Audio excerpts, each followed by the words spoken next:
what I might do first is just, without using the mic, I might just give you an idea of who I am, because if you can understand me, you can then understand maybe the message that I'm giving is a genuine message. So, and I'm going to do it in English. So, I'm of Te Uru descent.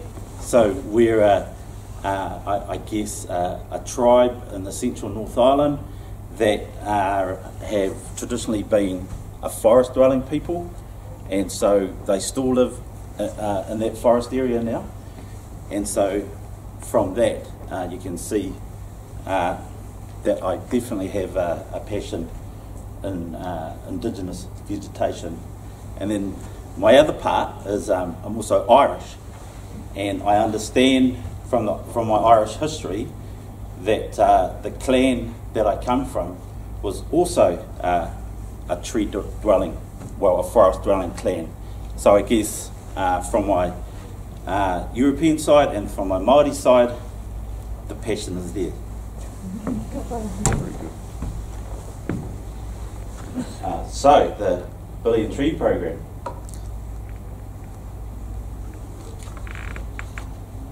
I did have some handouts, but I think they may have all gone because I didn't print too many out. So you can follow that if there are any left. And I think that the presentations that were given today are going to be available to people. Is that right? Yeah. I think, am I the last person speaking? I think okay. And okay, so the Billion Tree Program. It's I guess the Billion Trees. Actually, let me get my slides right. Sorry. So the Billion Tree Program is how I guess the government is going to reach its goal of planting 1 billion trees over 10 years. The overarching goal of the program is to transform New Zealand forestry in a way that improves the economic performance of our regions, the social and cultural outcomes for our people, and the quality of our environment. That's, I guess, so you would have seen in, I think, James's presentation, there were 3 ministers there that are sort of, I guess, part of this, on the government side of the Billion Tree Program. And so the 1BT program, as we call it, has several objectives spanning these outcomes, such as sustainable regional economic growth, enhancing native biodiversity, and so you can see from the previous speakers that this leads into all those. So because essentially what the Billion Tree Program is providing funding to all sorts of different groups, whether they be community groups, government agencies, to essentially allow them to plant trees.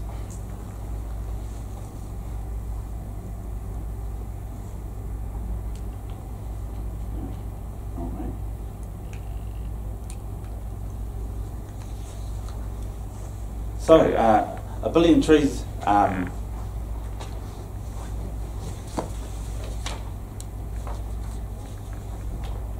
so 1 billion trees that aren't suited to the land and aren't well thought out won't achieve the objectives of the program. So a big focus of the 1BT program is ensuring, and you've heard this message before, the right trees are planted in the right place for the right purpose. And then it's self-explanatory, because if I go into all the detail, I think I'm going to run over time.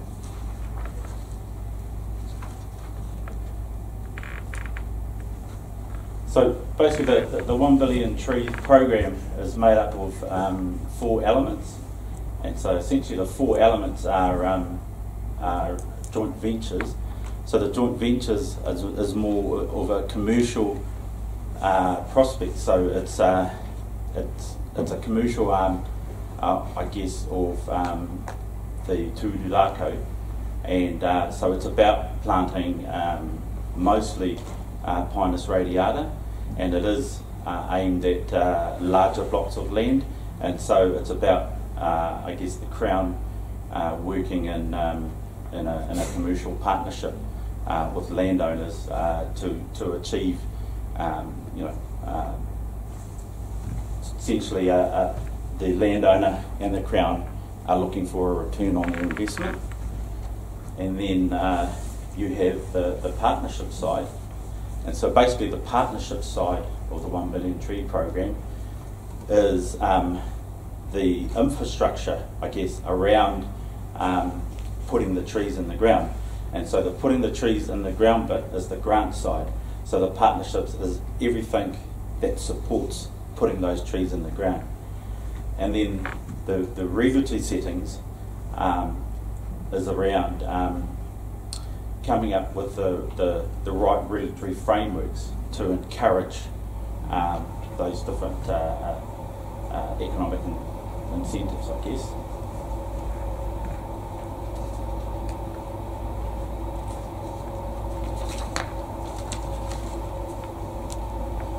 So the Billion Trees Fund framework. So grants and partnerships are essentially two halves of the 1 billion trees program, which were launched by Minister Jones and O'Connor in November last year. So this is a very, very new thing, and the 1BT fund has a total of 238 million over 3 years. So grants are available to landowners and organisations with land available and suitable for planting. Grants have specific eligibility criteria and are designed to contribute to the cost of planting of native regeneration. So the funding is designed, it's not going to pay for the whole project, but what it is designed to do is to encourage or for community groups, different organisations to take that first step to enable them to start on their journey, and that's essentially what most of the grants are, is because part of how the grants works is that if the idea is approved, you get 50% of the, or virtually 50% of the funding is given up front, and then the rest of it is teed into meeting different milestones through the project's life frame. So, specifically talking about grants, so that's the part, so in the South Island, it used to be just me from Nelson, basically trying to look after the whole South Island. And so now we're kind of building a team, so we've got Malcolm Darlison, or Budge, based here in Invercargill, and like I said, he's out hunting at the moment, and so and that's why you've got me today, but that's fine. And so we've also got Anna Gordon in Christchurch, and we've got another person starting with me in Nelson on Monday, and hopefully we are looking at getting another person here in Invercargill with Budge as well. So there's lots of support, but I guess what I'd also like to say too is that we work really closely with the regional councils, and it's good to hear that Environment Southland are actively out there working with landowners and promoting the 1BT program, and that's the sort of messages I like to hear, because it is, I mean, we can only do so much, and with the help of regional councils and again and Department of Conservation and various other entities helping promote this program, because I mean it is a significant amount of money. So and through essentially those three ministers, they've made this funding available. So I guess my message is that you know, while it's there, use it.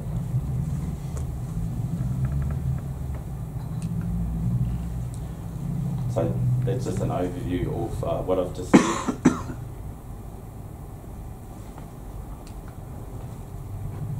And these are just some of the criteria that we look for in regard. So this is purely, so again, grants is essentially getting the trees in the ground.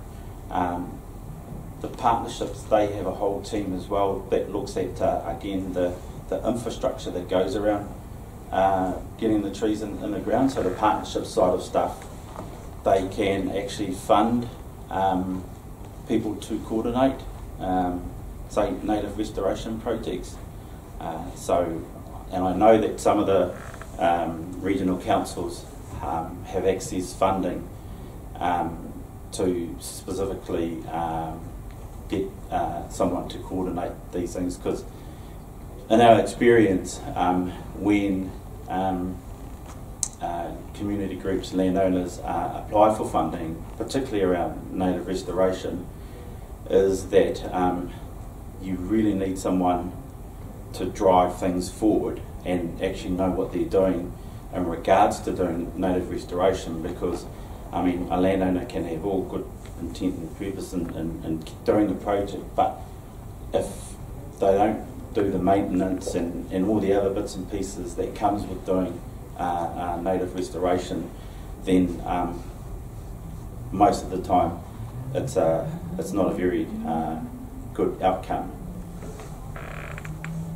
So I won't go into the details too much unless you guys want me to. But it's basically, essentially, there's an application form and you fill it out, and it kind of prompts to the sort of information that we're after. So I guess the basics are is that depending on what you want to plant, so these different monetary amounts. So we'll just go straight to that slide. And so essentially, if you are looking at doing ecological restoration they've got there, or mix of native tree species, the base rate is $4,000 per hectare, and the size of the area can range from 1 to 300 hectares. And then they have what they call top-up rates. So if the land that you're doing a native planting on or ecological restoration has high land prep costs, you could potentially get an extra $500. And there's also, you can get up to $500 for fencing costs. And then it goes down, so you've got native regeneration. Now, remember, all the stuff is very new, and so we're still trying to get our heads around potentially what sort of how are these funding streams going to work. And so the native regeneration one has always been one that's it's a bit, although it says a base rate of $1,000, essentially what they're saying here is that that say a landowner has got a big block of land that he's been trying to graze in the back of his farm, and all we're really saying to them here at the moment is that if they shut their gate and don't have any other inputs, then they're going to get $1,000 a hectare just for doing that. But because we're in the business of trying to promote, I guess, positive outcomes. I mean, there are some areas in New Zealand where shutting the gate isn't going to work.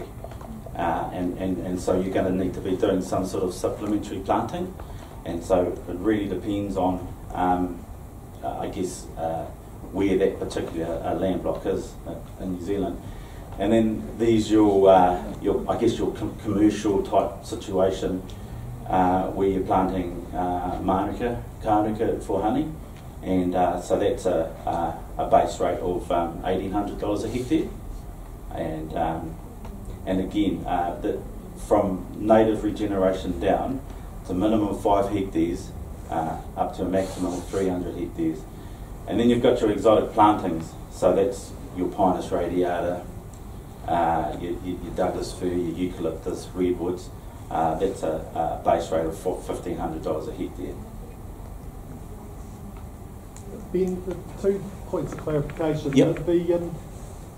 With the native regeneration, is there any way that you can be funded to undertake pest management in lieu of fencing? So if you're controlling deer, say, Yep. and you're using hunters to do that rather than fencing, does that qualify in any way? Or That is a very good question. Yeah, because the key to any of the funding is that we, as part of the application process, we like to see what sort of management plan that the applicant has put in place, and we also look at who the people are involved in the project, because for all of these, if we see some sort of input from, say, a regional council, the Department of Conservation, different kind of organisations that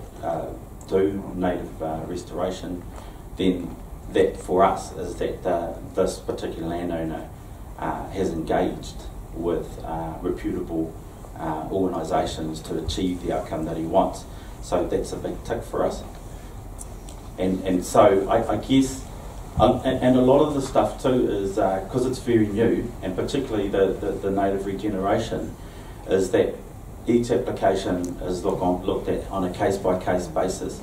So if they mention something that we haven't thought about, then that is something that we could potentially look at. So like for your example, around pest control, that is, if it's mentioned in the application that this is what we want to do, and but you know, in order to achieve this, we are going to need some sort of pest control, and it's going to need to be done by a professional, and this is about what the cost is going to be.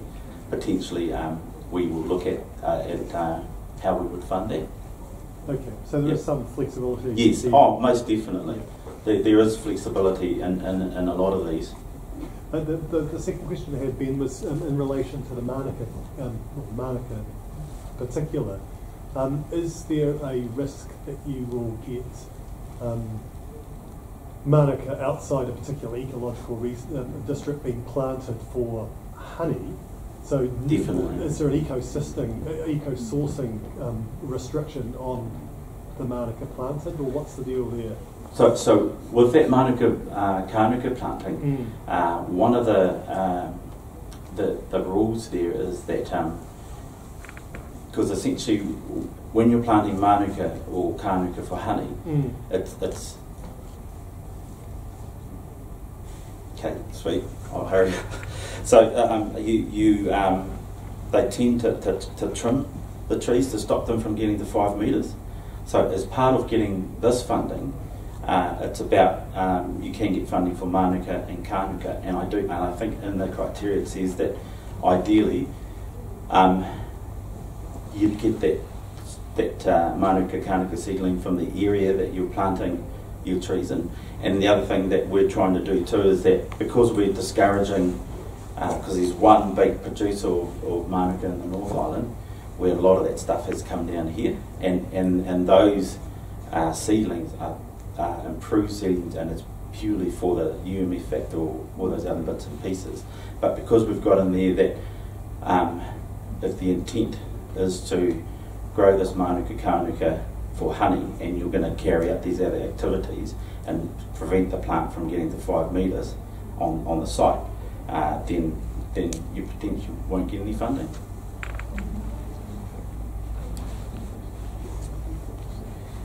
So this is just a process for the it's pretty self-explanatory, and then and this is just how the milestones work. So it says 30%, but depending on what which one you take up, it can be up to 50%. And then so this is just again a measure of how percentage of the funding that you're going to get. So this is the partnership stuff. So they've got 140 million, and like I said, partnerships is essentially the infrastructure around planting the 1 billion trees in the ground. So it's around training people around. So some of the the work that the researchers have done. so that you have more people out there that have the knowledge to successfully establish a lot of these areas. And so a lot of that funding can be accessed through the partnership side of stuff. And as you can see there, labour, workforce, seed, nursery production, science and innovation, information advice, landscape and catchment restoration. There's some more stuff on partnerships. I wanted to get to the mapping case studies because generally what this is just giving you examples of how you can put a good application together. And so what we've got here is an area that a landowner has indicated that he wants to plant in trees. And so obviously got mixed indigenous and then he's got manuka up in the corner. Now if we were to assess this, this is how we would assess it. So essentially all the area in red would not be eligible because of the eligibility criteria around that it has to be on average 30 metres wide, and because on average those areas didn't work out, and so they'll be excluded. So the only area that would be funded is that manuka block up in the corner. But if you were somehow able to link these other areas and make it one big block, then the bigger area of manuka, which is more than 30 metres wide, is linked to the smaller areas, but because it's one continuous block, on average it's going to be over 30 metres. So this is just saying that that's one way, if you're looking at doing riparian planting, to source some of this funding. And then again, to link up the other block, it just means putting in another area that links it all up and to be able to get the funding. This one is more of again another example, and so I think you've got like a little pond or something there in the mixed indigenous, one of the blocks there, and there's, if we would assess it as it is now, these are the areas that we would exclude for those different reasons that you see there. But just by manipulating that area, and this is how we look at when we get to a bigger scale, when we're looking at what area is in and what area isn't. And so currently the area that's in red will be excluded, and essentially the one below is because that's cross-hatched down the bottom is because the landowner doesn't actually own that bit of land. And then the other bit is because the other bits are because the gap between the trees are less than 15 metres and it's more than a hectare. So that's it.